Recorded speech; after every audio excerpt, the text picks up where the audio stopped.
Hello student, कक्षा 11 राजनीति विज्ञान। आज हम पढ़ेंगे हमारी राष्ट्रीय पहचान, नेशनल आइडेंटिफिकेशन। अगर हम राष्ट्रीय पहचान की बात करें तो हमारे राष्ट्रपति अंतर्राष्ट्रीय धरातल पर हमारी पहचान कराते हैं।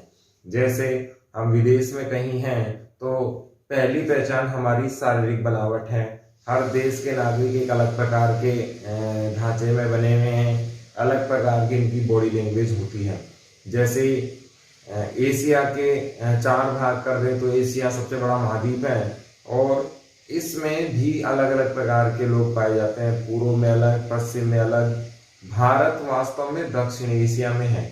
दक्षिण एशिया में श्रीलंका, बांग्लादेश, भारत, पाकिस्तान, चीन को छोड़कर सभी दक्षिण एशिया में ही हैं, छोटे मोटे जो भी हमारे पड़ोसी देश हैं। तो ये तो हमारी शारीरिक पहचान हो गई, लेकिन हमारी सबसे महत्वपूर्ण पहचान है राष्ट्रीय पहचान। जो वास्तव में मायने में रखता है वो है राष्ट्रीय प्रतीक। अंतरराष्ट्रीय धरातल पर जब भी आपने मैच देखे होंगे वहां तिरंगा फहराता हुआ आपको दिखा होगा। हमारा जो पासपोर्ट है उस पे 3-4 सिंह अशोक स्तंभ उस पर स्थापित होता है। किसी भी देश से यदि हम संधि करते हैं तो उस पेपर पे भी भारत सरकार का जो लोगो है अशोक स्तंभ वही नजर आता है। तो इस प्रकार से हमारी राष्ट्रीय पहचान होती है। हम संविधान के आधार पर देखें कि किस प्रकार से हमारी राष्ट्रीय पहचान या नेशनल आइडेंटिफिकेशन को इम्पोर्टेंट मानाया गया, ये यूं कहा जोर दिया गया, तो उसको हम देखते हैं। संविधान निर्माताओं ने एक राष्ट्रीय पहचान पर जोर दिया। इसका कारण क्या था? इसका कारण क्या था कि हमारा देश विविधताओं में एकता वाला देश था।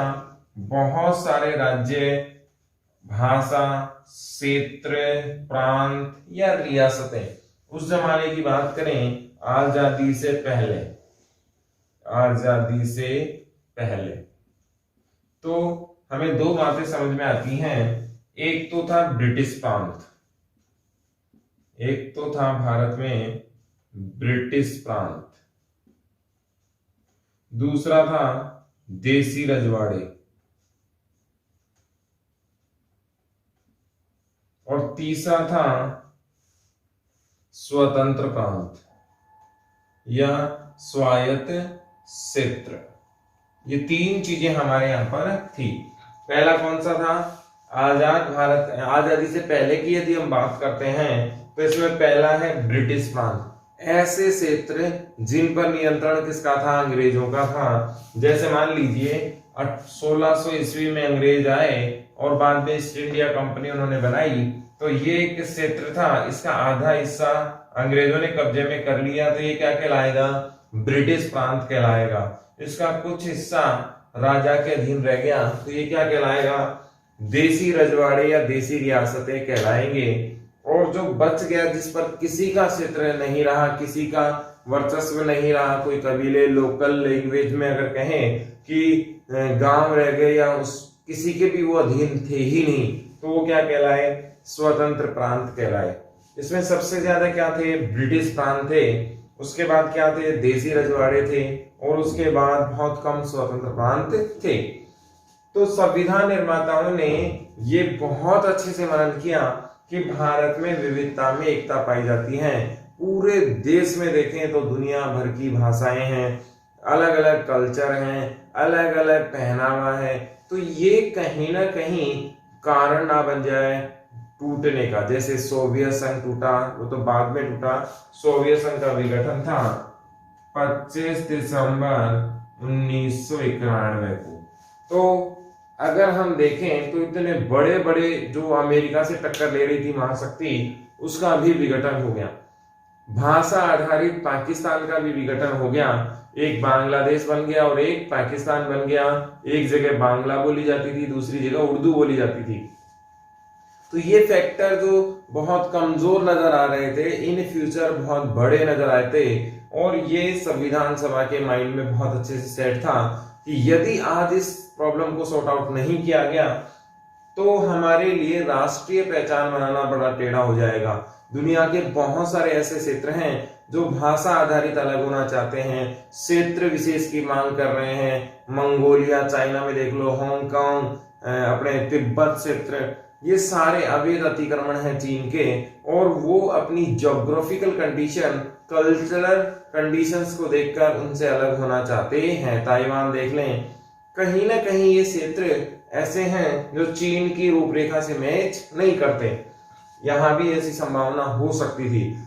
भाषा अलग है, संस्कृति अलग है, सभ्यता अलग है, इन सब चीजों के अलग होने के कारण इनमें समरूपता लाना बहुत जरूरी था। अगर एक भारत श्रेष्ठ भारत की हम बात करें, जो हमारे आजादी से पहले के, जो ब्रिटिश इंडिया से पहले के जो राजा थे, उन्होंने भी एकीकरण के बहुत प्रयास किए, लेकिन वो सफल नहीं हो पाए।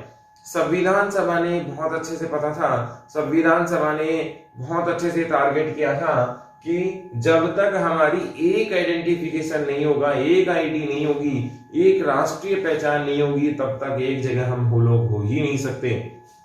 इसीलिए इन्होंने एक पहचान पर जोर दिया, धर्म को साइड कर दिया, भाषा, जाति, वर्ण, संप्रदाय सबको हमने साइड किया, और अपनी निजी पहचान की जगह राष्ट्रीय पहचान की बात हमने की। इंडियन आर्मी को देख लें, जब भी हमारा किसी से भी संघर्ष हुआ है तो हम पूरे देश के लोग एक ही राष्ट्रीय पहचान रखते हैं, केवल भारत, और सेकंड ऑप्शन हमने रखा ही नहीं। कौन गोरखा है, कौन मराठा है, कौन राजस्थानी है, कौन बिहारी है, पंजाब, उड़ीसा, मलयालम, तमिल, कन्नड़, कोई नहीं, सिर्फ एक ही है, और वो क्या है, भारतीय है। भारत की रक्षा के लिए हम प्रयास करेंगे। तो पहला जो संविधान निर्माताओं का जो पॉइंट ऑफ व्यू था, उन्होंने किस बात पर जोर दिया कि राष्ट्रीय पहचान बननी चाहिए, इससे क्या आएगी, एकता आएगी, समृद्धि आएगी। दूसरा, हमारी भाषा और धर्म आधारित कोई पहचान का कोई विरोध नहीं है। उन्होंने ये भी कहा कि आप धर्म आधारित जाने जाते हैं, कहीं कोई दिक्कत नहीं, आपकी भाषा, आपकी पहचान, उसमें भी कहीं कोई दिक्कत नहीं, लेकिन जब भी इन दोनों में टकराव होगा तो राष्ट्रीयता को प्राथमिकता दी जाएगी। देश की जो वैल्यू है वो आपसे क्या है, ज्यादा है। धर्म सेकेंडरी ऑप्शन है, धर्म निजी मामला है, भाषा सेकेंडरी ऑप्शन है, भाषा निजी मामला है, सभ्यता, संस्कृति, ये सब सेकेंडरी ऑप्शन है। पहला ऑप्शन कौन सा है, हम और हमारा देश, व्यक्ति सबसे इंपॉर्टेंट, उसके बाद राष्ट्र इंपॉर्टेंट है। आप ऐसे भी समझ सकते हैं, अगर राष्ट्र को हम इंपॉर्टेंट मानते हैं तो ये मूल तना है और ये आप हैं। अगर ये तना ही नहीं रहेगा तो आपके तो बचने की संभावना है ही नहीं। इसीलिए सबसे इंपॉर्टेंट कौन है, देश। हम जानते हैं कि व्यक्ति सबसे श्रेष्ठ है और व्यक्ति से ही सारी चीजें हैं, समाज है, संस्कृति, भाषा, सभ्यता, देश, राष्ट्र, सीमाएं, सब कुछ हमारे लिए है। इसलिए हम तो इंपॉर्टेंट है ही हैं, लेकिन हमसे भी ज्यादा इंपॉर्टेंट कौन है, राष्ट्र, क्योंकि तना ही नहीं रहेगा तो पेड़ की तो कल्पना की ही नहीं जा सकती। हमारी भाषा, धर्म आधारित पहचान का कोई विरोध नहीं है। इसीलिए नहीं है क्योंकि जब भी तनाव होगा, एक तरफ धर्म, भाषा रखा जाएगा, एक तरफ राष्ट्रीयता, तो हमें निसंकोच राष्ट्रीयता को ही चुनना पड़ेगा। विवाद पर राष्ट्रीय पहचान पर जोर दिया जाएगा, और कभी भी यदि तनाव हुआ कि ऐसी परिस्थितियां बनी कि धर्म और राष्ट्रीयता में चुनना पड़ा, तो हम किसको चुनेंगे, राष्ट्रीयता को चुनेंगे। इस बात पर बहुत जबरदस्त तरीके से जोर दिया गया था संविधान सभा में भी। हम ये भी जानते हैं कि संविधान सभा में बहुत सारे डिस्कशन के पॉइंट ऑफ व्यू रखे गए, बहुत सारे मैटर पर डिस्कस हुआ, हर बिंदु बहुत बारीकी से जांचा गया, तब जाकर उसे आगे बढ़ाया गया। ऐसे ही नहीं है कि आनन फानन में ही संविधान सभा में किसी भी चीज को बना दिया गया था। धर्म पर बहुत बड़ी बहस हुई। अब हम जानते हैं कि धर्म निजी मामला ना होकर आजादी से पहले बहुत इंपॉर्टेंट था। आप जानते हैं हिंदू मुसलमानों का तनाव आजादी के समय देखने को मिला। उससे पहले भी मुस्लिम लीग की स्थापना इस बात का प्रतीक थी। कहीं ना कहीं मुसलमानों के मन में भय की भावना स्थापित हो चुकी थी।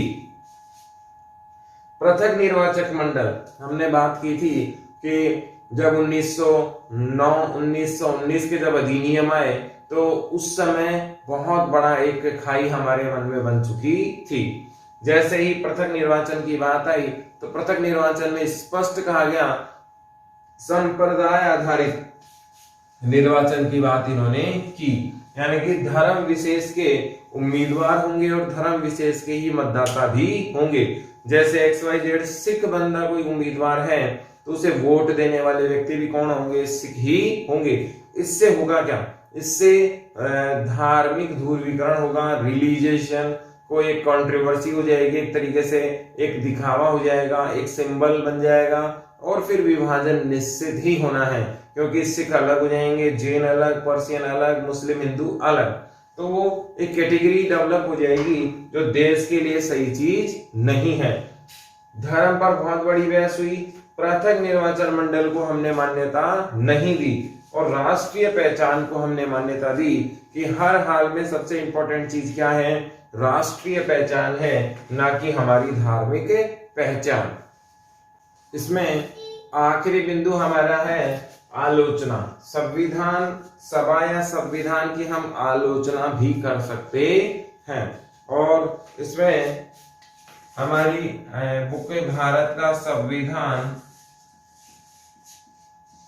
भारत का संविधान सिद्धांत और व्यवहार, भारत का संविधान सिद्धांत और व्यवहार का यह अंतिम बिंदु हो चुका है। यहाँ पर भारत का संविधान सिद्धांत और व्यवहार का ये आखिरी बिंदु है। इसके बाद हम नेक्स्ट बुक नेक्स्ट वीडियो में स्टार्ट करेंगे। तो संविधान की आलोचना की बात करें तो इसे अस्त व्यस्त संविधान माना गया है। अस्त व्यस्त का मतलब क्या होता है? ऐसा सिस्टम जिसमें किसी प्रकार की कोई रूपरेखा ना हो, किसी प्रकार का कोई स्ट्रक्चर ना हो, किसी प्रकार का कोई उसमें स्टेप बाय स्टेप चलने वाला सिस्टम ना हो, तो क्या कहलाएगा? अस्त व्यस्त संविधान या उसके प्रारूप कहलाएंगे।